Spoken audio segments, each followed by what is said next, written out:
உங்களுடைய செய்திகளை உடனுக்குடன் பார்க்க லைக், சப்ஸ்கிரைப் செய்யுங்கள். நன்றிகள் பல. SRM அறிவியல் மற்றும் தொழில்நுட்ப கல்வி நிறுவன தமிழ் பேராயம் SRM கல்வி நிறுவன வேந்தர் டாக்டர் ரா. பாரிவேந்தர் அவர்களால் 2010ஆம் ஆண்டு தொடங்கப்பட்டது. அன்றிலிருந்து இன்று வரை தமிழ் பேராயம் தலைசிறந்த எண்ணற்ற தமிழ் பணிகளை ஆற்றி வருகிறது. அரும்பணிகள் பல ஆற்றி வரும் தமிழ் பேராயம் இதன் தொடர்ச்சியாக கல்லூரி மாணவர்களுக்கான பேச்சாற்றலை அங்கீகரிக்கும் நோக்கத்தில் சொல் தமிழா சொல் 2025 என்னும் தலைப்பில் மிக பிரம்மாண்டமான பேச்சு போட்டியை தற்போது ஏற்பாடு செய்துள்ளது. தமிழகம் மற்றும் புதுச்சேரியை உள்ளடக்கி 9 மண்டலங்களாக பிரிக்கப்பட்டு இப்பேச்சு போட்டி பல்வேறு கல்லூரிகளில் நடத்த திட்டமிடப்பட்டது. முதல் மண்டலமாக சென்னை மண்டலத்திற்கான பேச்சு போட்டி காட்டாங்குளத்தூர் SRM அறிவியல் மற்றும் தொழில்நுட்ப கல்வி நிறுவனத்தில் மிக சிறப்பாக நடைபெற்றது. 500க்கும் மேற்பட்ட மாணவர்கள், 15க்கும் மேற்பட்ட நடுவர்கள் என மிக பிரம்மாண்டமாக சென்னை மண்டல போட்டி நடைபெற்றது. பல சுற்றுகளாக நடைபெற்ற இப்போட்டிகளில் வெற்றி பெற்றவர்களின் விவரம் பின்வருமாறு. முதல் பரிசு 1 லட்சம் ரூபாய் எஸ். பாண்டி கணேஷ் சென்னை கிறிஸ்தவ கல்லூரி. இரண்டாம் பரிசு 75,000 ரூபாய் இள சஞ்சனா செயின்ட் ஜோசப் பொறியியல் கல்லூரி. மூன்றாம் பரிசு 50,000 ரூபாய் சு. சதீஷ்குமார் சென்னை பல்கலைக்கழகம். சென்னை மண்டல போட்டியின் இறுதிச் சுற்று நடுவர்களாக பேராசிரியர் அரங்க ராமலிங்கம், பேராசிரியர் விமலா அண்ணாதுரை ஆகியோர் பங்கேற்று வெற்றியாளர்களை தேர்வு செய்தனர். இப்போட்டியில் வெற்றி பெற்றோருக்கு சான்றிதழ்களை கரு நாகராஜன் பிரசிடென்ட் தமிழ் பேராயம் அவர்கள் வழங்கி சிறப்பித்தார். வெற்றியாளர்களில் முதல் 4வர் மாநில அளவிலான இறுதிப் போட்டியில் பங்கேற்க தகுதி பெறுவர். போட்டிகளில் வென்றோருக்கான பரிசு தொகை மாநில அளவிலான இறுதிப் போட்டி அன்று வழங்கப்படும். அடுத்த வேலூர் மண்டலத்திற்கான போட்டி 2/2/2023 அன்று திருப்பத்தூர் தூய நெஞ்ச கல்லூரியில் நடைபெற உள்ளது. சமூக மாற்றம் அடைய வேண்டும் என்றால், பெரியாருடைய சிந்தனை முன்னேற வேண்டும் என்றால், நான் சொன்ன முதல் பெண் தலித் அமைச்சர் சத்தியவாணி முத்து அவர்கள் முன்னேற வேண்டும் என்றால், மூவலூர் ராமாமிர்தம் அம்மாள் தேவதாசி முறையை அழித்த மூவலூர் ராமாமிர்தம் அம்மாள் அவர்களுடைய சிந்தனை மலர வேண்டும் என்றால், பெண்களினுடைய கல்வி, அவர்களுடைய கல்வி முறை, அவர்களுடைய கல்வி மிக சிறந்ததாக அமைய வேண்டும். அது அவசியப்பட வேண்டும் என்பதை நான் சொல்லுகிறேன். எந்த ஒரு இடத்திலுமே கல்வியினுடைய இடைநிற்றல் பெண்களுக்கு இருக்கக்கூடாது அப்படின்ற ஒரு திட்டம் தான் மூவலூர் ராமாமிர்தம் அம்மாள் திருமண உதவி திட்டம். அது அனைவருக்கும் தெரிந்ததுதான். பெண்கள் உயர்கல்வி முடிக்க வேண்டும் என்பதற்காக அந்த திட்டத்தை கொண்டு வந்திருக்கோம். திருமணம் சீக்கிரமா பண்ணி வைக்கிறாங்க அப்படின்ற ஒரு அமைப்பு வந்ததுன்னா அதற்கு செலவுகளுக்கு அரசு உதவித்தொகை தருகிறது.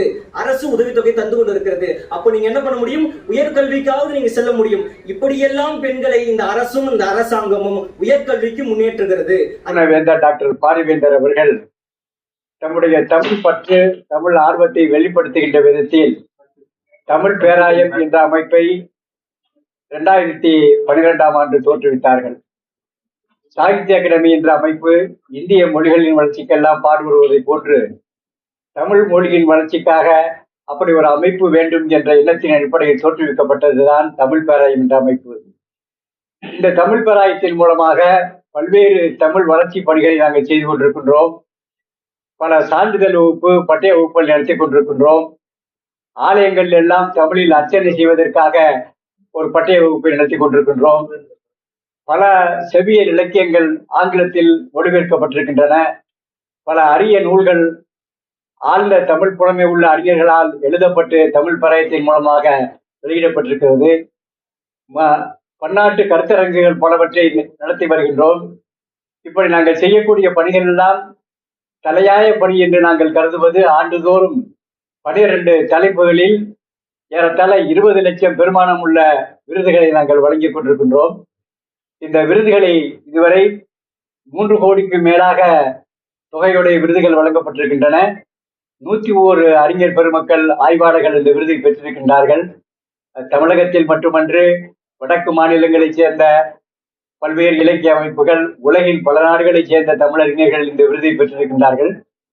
இப்படி தமிழ் அறிஞர்கள் மூலமாக தமிழ் பணியை ஆற்றக்கூடிய வேந்தர் அவர்கள் இந்த பல்கலைக்கழகத்தில் பயில்கின்ற மாணவர்களுடைய அறிவாற்றலை, திறமையை வெளிப்படுத்த வேண்டும், அதற்கு வாய்ப்பளிக்க வேண்டும், திறமை உள்ள மாணவர்களுக்கு பல்வேறு உதவிகளை செய்து ஊக்குவிக்க வேண்டும் என்ற எண்ணத்தின் அடிப்படையில் தான் பாரிவேந்தர் மாணவர் தமிழ் மன்றம் என்ற அமைப்பை தோற்றுவித்தார்கள்.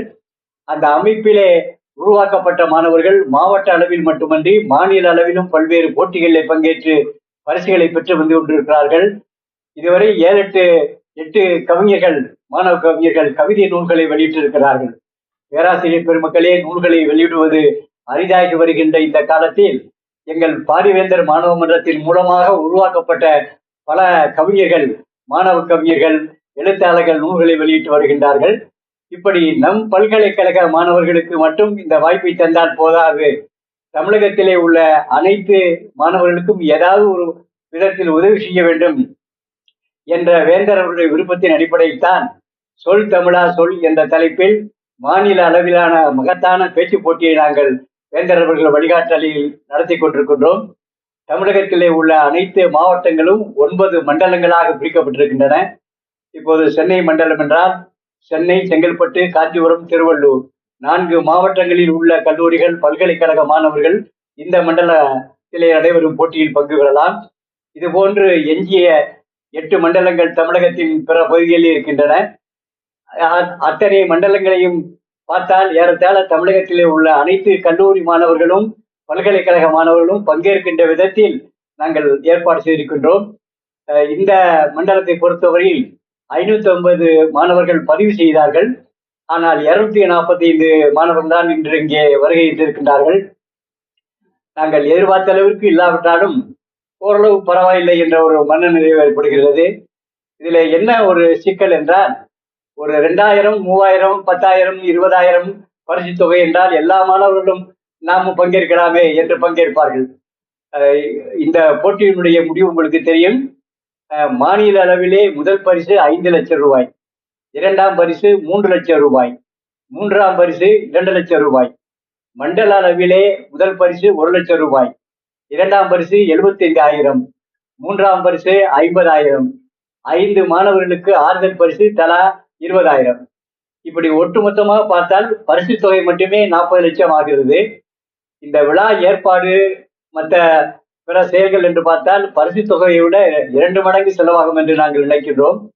வேந்தரவர்களுக்கு பெரிய மனது, எதையும் பிரம்மாண்டமாக செய்ய வேண்டும் என்று நினைப்பார்கள். ஒரு பொங்கல் விழா நாங்கள் நடத்தினோம் சில நாட்களுக்கு முன்பாக. அரை நாள் நிகழ்ச்சி தான். அதற்காக 25 லட்சம் ரூபாயை ஒதுக்கி அந்த விழாவை நடத்த ஏற்பாடு செய்தார்கள். கல்லூரியிலே, பல்கலைக்கழகத்திலே உள்ள அனைத்து பேராசிரியர்கள், மாணவர்கள் பங்கேற்றார்கள். அனைவருக்கும் விருந்து படைக்கப்பட்டது. இப்போது கூட இந்த நிகழ்ச்சியிலே பங்கேற்று விட்டு அவர்கள் ஆளுநர் தரக்கூடிய விருந்துக்கு நிகழ்ச்சிக்கு பங்கேற்க செல்கின்றார்கள். அதற்கு முன்பாக என்னை அழைத்து ஒரு செய்தி சொன்னார்கள். இந்த மண்டல அளவிலே பரிசு பெறுகின்ற, விருது பெற இருக்கின்ற 8 மாணவர்களையும் தனியாக அழைத்து என்னோடு அவர்களுக்கு விருந்து நிகழ்ச்சி உண்டு என்று தெரியப்படுத்துங்கள். இதே போன்று ஒவ்வொரு மண்டலமும், அது கடலூர் மண்டலமோ, தஞ்சை மண்டலமோ, திருச்சி மண்டலமோ, மதுரை மண்டலமோ, நெல்லை மண்டலமோ, கோவை மண்டலமோ, சேலம் மண்டலமோ, எந்த மண்டலமா இருந்தாலும் சரி, அந்த மண்டல அளவிலே வெற்றி பெறக்கூடிய மாணவர்களை நம்முடைய செலவில் அழைத்து என்னோடு அவர்கள் விருந்து உண்ணக்கூடிய வாய்ப்பை நாம் தர வேண்டும் என்று அடுத்தடுத்து, ஏற்கனவே இது விருதே அதிகமாக தரலாம், இது போதும் என்ற மனநிறைவு இல்லாமல் மேலும் அந்த மாணவர்களை, விருது பெற்ற மாணவர்களை எவ்வாறு ஊக்கப்படுத்தலாம் என்று எண்ணக்கூடிய அந்த பெரிய மனசு இந்த பல்கலைக்கழக நிறுவன வேந்தரை தவிர வேறு எத்தனை வேந்தர்களுக்கு நாட்டில் இருக்கிறது என்று தெரியவில்லை. அந்த அளவிற்கு தமிழ் ஆர்வம், பற்று மட்டுமல்ல, பிறருக்கு உதவ வேண்டும் என்ற அந்த உயர்ந்த எண்ணத்தின் அடிப்படையில், அதுவும் குறிப்பாக மாணவர்களுக்கு உதவி ஊக்குவிக்க வேண்டும், அடுத்த தலைமுறையை நன்கு உருவாக்க வேண்டும் என்ற எண்ணம் அவர்களுக்கு உண்டு. மாணவர்கள் தமிழ் பற்று உள்ளவர்களாக, நாட்டை பற்றிய உணர்வு உள்ளவர்களாக இருப்பதோடு அரசியலை பற்றிய விழிப்புணர்ச்சி அவர்களுக்கு அதிகம் தேவை என்று அவர்கள் அடிக்கடி கவலைப்படுகிறார்கள். ஏனென்றால் பல மாணவர்கள் தங்கப்பதக்கம் பெறுகிறார்கள், மாநில அளவில் பரிசுகள் எல்லாம் பெறுகின்றார்கள். ஆனால் நாட்டை பற்றி, நாட்டை ஆள்பவர்களை பற்றி, அரசியல் கட்சிகளை பற்றி தெளிவில்லாமல் இருக்கின்றார்கள். மாணவர்களோட பேசும்போது அதை இங்கே குறிப்பிட்டு பேசினார்கள், அந்த தெளிவு இல்லாமல் இருக்கிறார்களே என்று. அந்த தெளிவையும் அவர்கள் பெற வேண்டும் என்பதற்காகத்தான் இந்த போட்டிக்கான தலைப்புகளில் நாட்டை பற்றி உண்டு, மொழியை பற்றி உண்டு, பெண்கள் மேம்பாடு உண்டு, கலை பண்பாடு உண்டு, அதோடு அரசியல் உண்டு. அரசியலை பற்றியும் ஒரு விழிப்புணர்ச்சி கண்டிப்பாக ஒவ்வொரு மண்டலத்திலையும் அந்த தலைப்பு தர வேண்டும் என்று எங்களுக்கு படித்திருக்கிறார்கள். அப்படித்தான் இன்றும் இங்கே கொடுத்தோம். மாணவர்கள் கூட அரசியலை பற்றி பேசினவர்கள் நன்றாக பேசினார்கள். நான் முதல்வரானால் அரசியல் கட்சிகளும் கொள்கைகளும் என்ற தலைப்பெல்லாம் பேசினார்கள். இப்படியெல்லாம் பேசுவதன் மூலமாக அவருடைய பேச்சாற்றல் மட்டுமல்லாமல் வேந்தர்கள் எதிர்பார்க்கின்ற விதத்தில் நல்ல விழிப்புணர்ச்சி பெறுவார்கள் என்று நாங்கள் நம்புகிறோம். அந்த எண்ணத்தைத்தான் இந்த போட்டிகள் நடைபெறுகின்றன. இந்த போட்டியை ஒளிப்பதிவு செய்யக்கூடிய நீங்கள் நாடெங்கும் இந்த செய்தியை, நல்ல செய்தியை பரப்பினால் அடுத்தடுத்த மண்டலங்களில் அதிகமான மாணவர்கள் பங்கேற்று எங்களுடைய நோக்கம் 100 விழுக்காடு வெற்றி பெறுவதற்கு உங்களுடைய பேர் உழைப்பு, ஒத்துழைப்பு உதவியாக இருக்கும் என்று நான் கருதுகிறேன். நன்றி.